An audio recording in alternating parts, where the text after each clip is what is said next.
100 yildan keyin uzoq 2125-yilda bizni hech birimiz bu dunyoda bo'lmaymiz.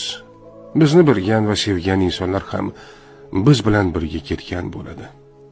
Biz shunchalik ehtiyotkorlik bilan qurgan uylarimizda begona odamlar yashaydi. Butun hayotimiz davomida mehnat qilib yig'gan mol-mulkimiz bizdan keyin kelgan avlodlarga yoki notanish odamlarga o'tadi. Ehtimol bizning nabiralarimiz yoki chevarlarimiz ham kim bo'lganimizni eslashmaydi.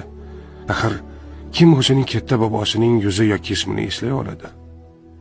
Biz ketganimizdan so'ng bir necha yil o'tib, do'stlarimiz va yaqinlarimiz ham biz haqimizda unutishadi. Yana bir necha 10 yillardan keyin esa suratlarimiz yo'q qoladi. Hikoyalarimiz o'chadi. Biz qilgan har bir ish, harakat, umuman hammasi xotiralardan o'chirilib ketadi.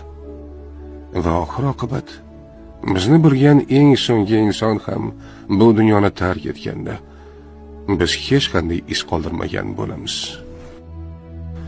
Shunday ekan, nega biz umrimizni befoyda narsalar ortidan quvish bilan o'tkazamiz? Nega biz oxir-oqibat ahamiyatsiz bo'lib qoladigan boylik, martaba, obro' uchun bunchalik harakat qilamiz?